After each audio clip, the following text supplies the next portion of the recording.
Welcome, everybody. My name is Mario Alberto Viveros Espinosa Kulik, pronouns he, él, and I'll be hosting the Infinity Healing Ceremony today. We will be having interpretation in both Spanish and Mixteco and English. If you press the interpretation button on the bottom right next to the leave symbol, if you're on a desktop or a computer, click interpretation and choose your preferred language. If you need assistance, you can also put that in the chat.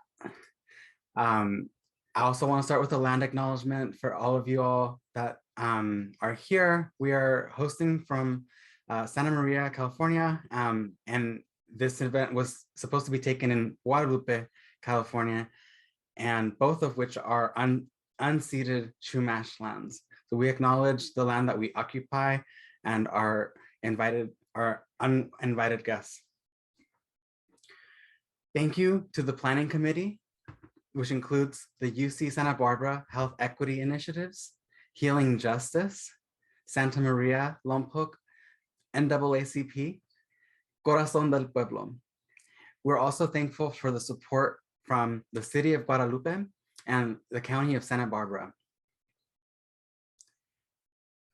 I want to first introduce and welcome the space by introducing videos and the importance of memories and honoring the past. So to do that, since we were hoping to have Folklorico at the in-person segment, we found some videos from El Padrecito Center for Performing Arts, Guadalupe, California, that had Folklorico in them.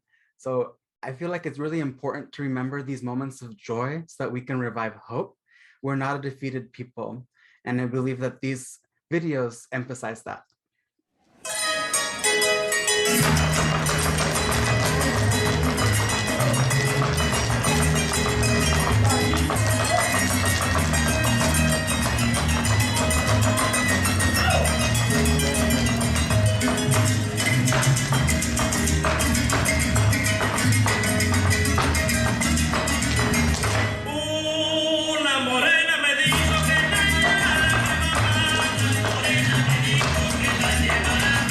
Y yo le dije por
hope that everybody enjoyed the folklorico dancers.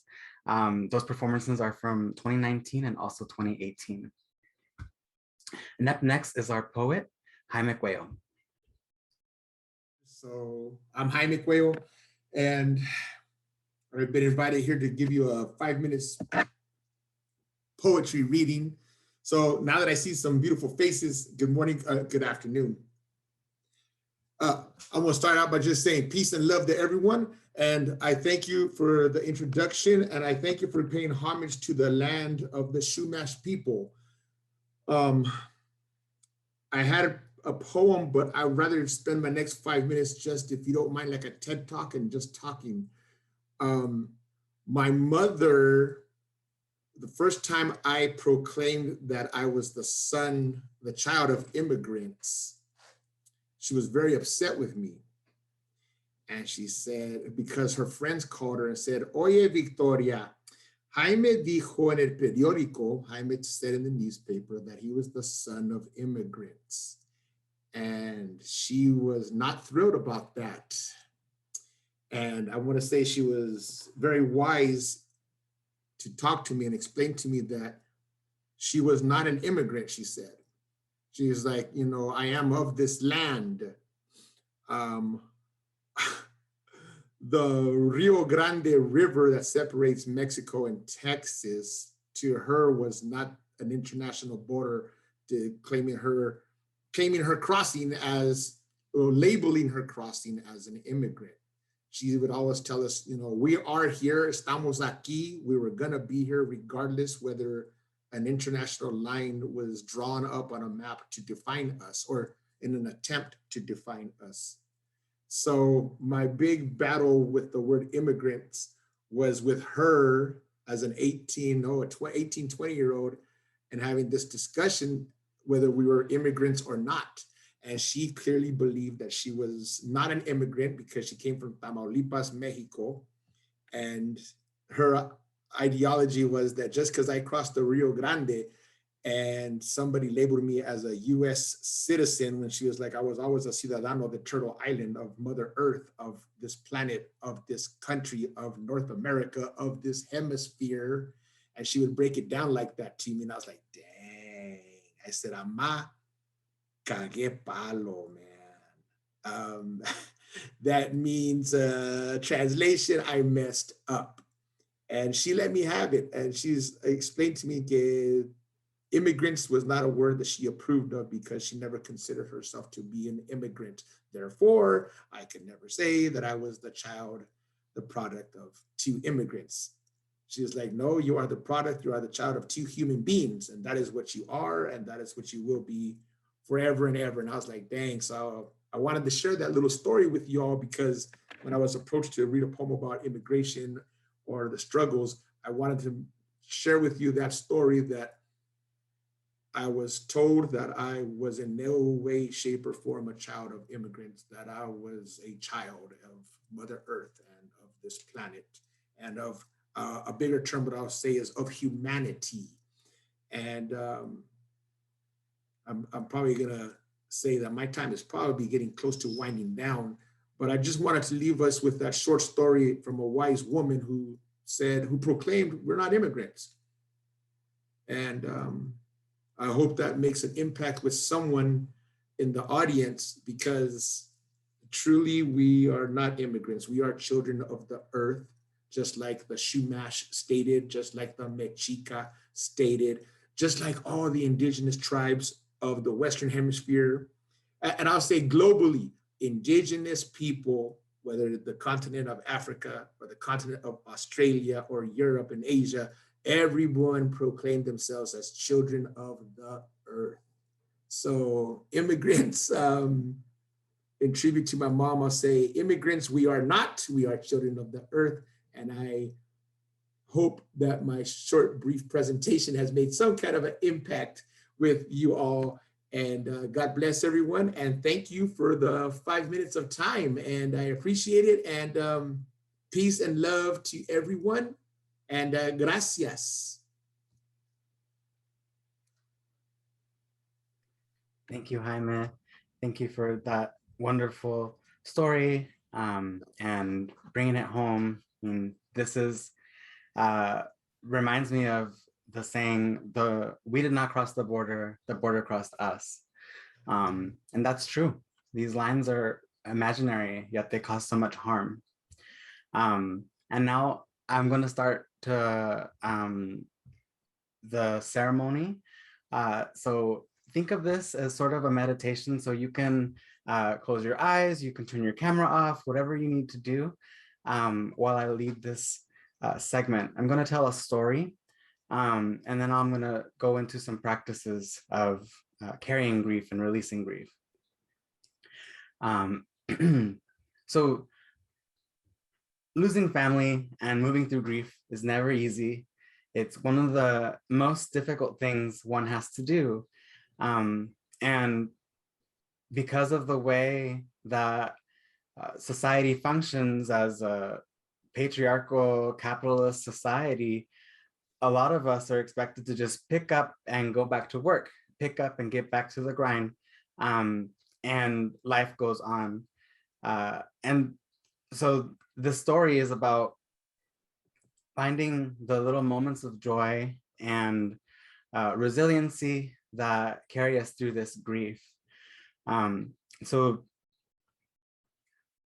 during like 2014, I lost my 2013, I lost my dad.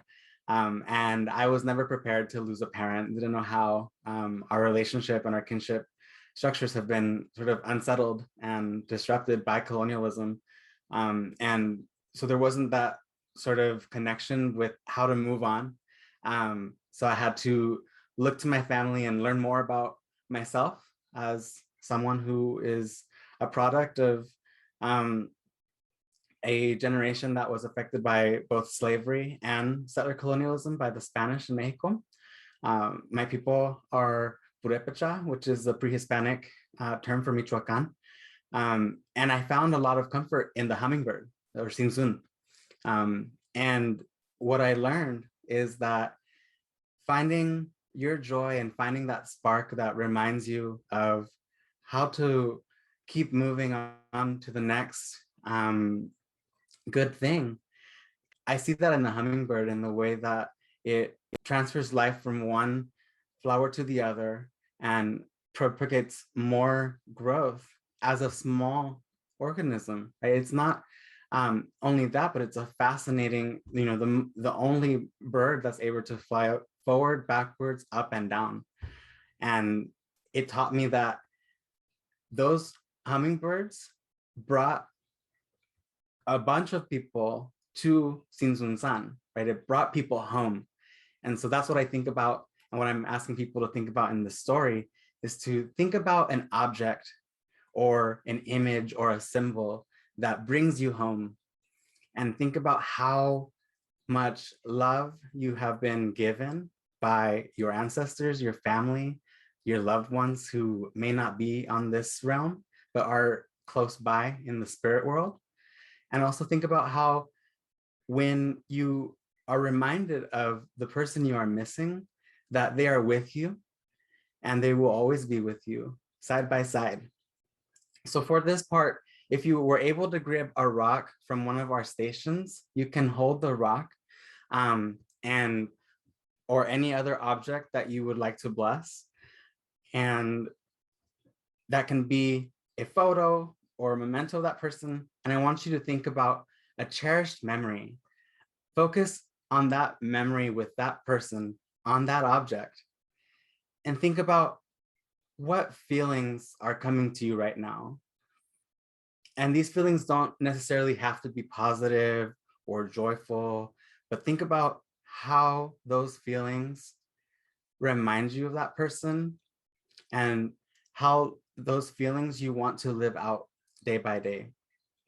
And when you need to return to your loved one, you can look at this object that you've chosen to bless and know that, like the truth, love will set you free. That's important. The reason that we're focusing our memories on these objects is so that we can use love as a tool to help us remember those we've lost, and also help us remember how we chose to remember them. And I just also want to say, after you're done focusing that memory onto the object, release your feelings outward. Take a deep breath. Exhale. And I want to thank you for following this meditation and this story about love and resiliency and being free. There are memorial stations that you can continue to this memorial. If you'd like to use a rock, there's a take a rock, leave a rock, and take a letter, leave a letter. There's also free seeds that you can pick up. The locations are in the Guadalupe City Hall at 918 Obispo Street, at Corazon del Pueblo in Santa Maria, and 124 West Main Street, out the back off of Lincoln Street, so the outside by the patio. You'll see our little library. And in Betaravia Government Center, that's in Santa Maria at 511 Lakeside Parkway, inside during regular business hours. Please visit the website to view and participate in our digital memorial, where you can share a photo or a digital letter. And the links will be shared in the chat. They're infinity-healing.org or www.infinity-healing.org/submit. And the other one is www.infinity-healing.org/letters. If you want to keep your rock for an at-home altar, we have Suzanne Obando up next to help show us how to make a desk altar. Thank you. Hello, everyone. I'm Suzanne Yvette. I'm going to show you how to make a desk altar. I want you to know that you don't need to buy any specific things. If you feel called to buy, feel free to do so. I have this fabric, but know that if you have any fabric at home, that would work. It could even be a loved one's old sheet, old shirt, favorite pillowcase.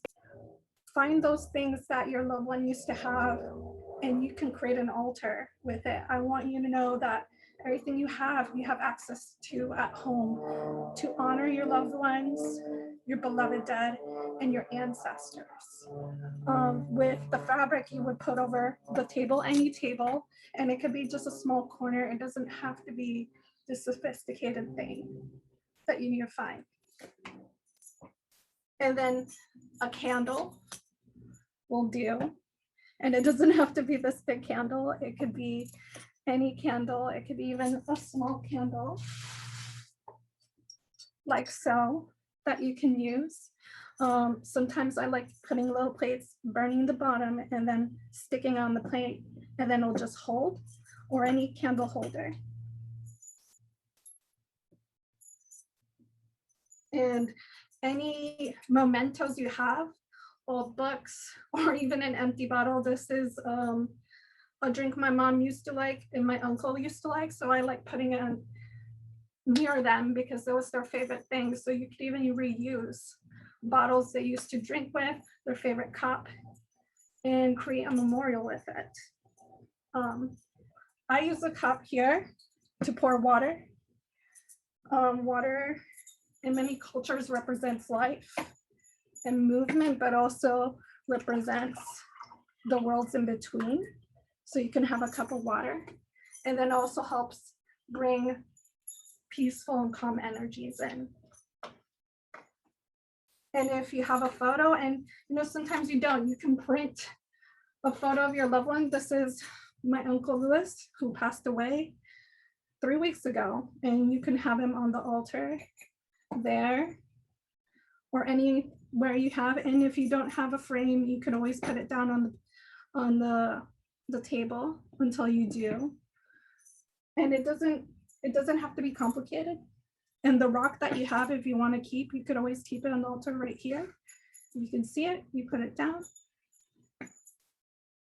And all of this could be made with things that you used to have of them. You could even make pictures, drawings, letters that you have or want to write to them, and you could put them on this altar until you feel ready to let go, or you can just keep them there. The important part is your memories and the stories that you have lived with that person. And you create this beautiful space that you can be with them and you can remember them and celebrate them. I sometimes use roses, but you don't have to use anything. You could just have a cup of water. But I put some here. And really, this is like the most basic structure you could use. Any fabric, cup of water, any old thing that they had, and you can have it there. And then you can light the candle. It doesn't have to be this big. You can light it, sit with them, talk to them, remember them, or have 5 minutes in the day to be with them. And sometimes I tell people to go in the space and with people that knew them, share stories. What I want you to know with creating an altar is this is something that belongs to you, your ancestors, your dead, the loved ones that pass away, they're always with you.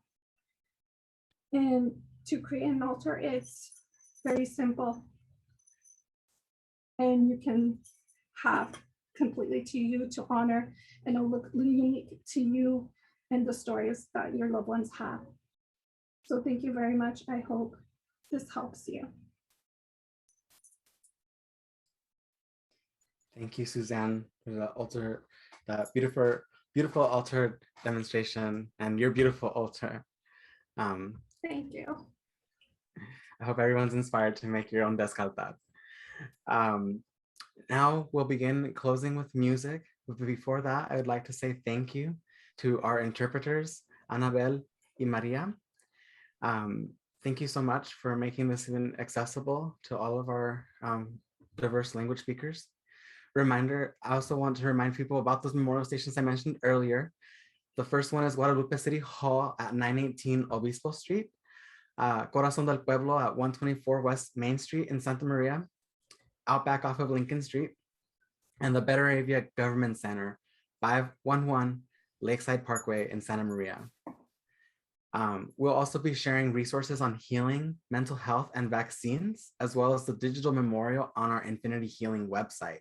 You can visit our link tree, which will be copied and pasted into the chat for more on that information. And thank you again. The video that will be showed for closing is Cucurucucu Paloma, performed by Milania Espinosa. And again, this is from El Padrecito Folklorico from Guadalupe, California. Thank you everybody for joining us, and many blessings.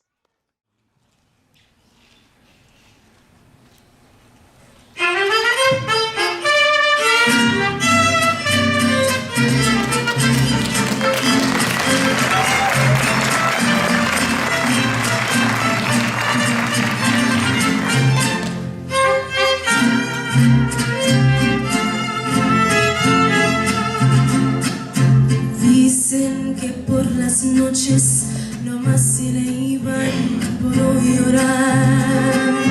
Dicen que no dormía, nomás se le iban por tomar. Juran que el mismo cielo se estremeció en su llanto. Como sufrió por ella, hasta su muerte la fue llamando.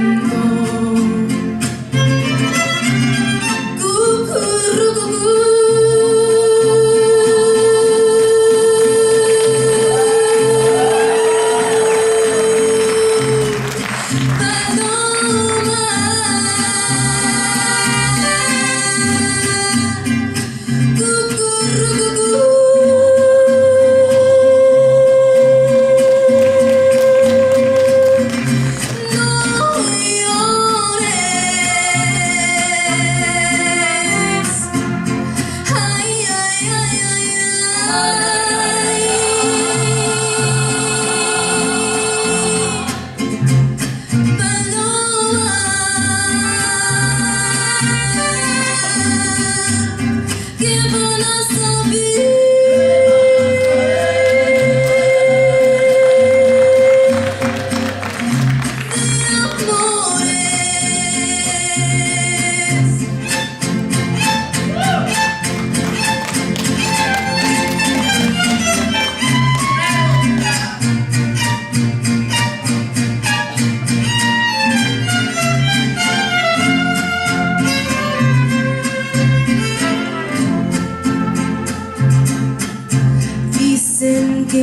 las noches nomás se le iban por llorar. Dicen que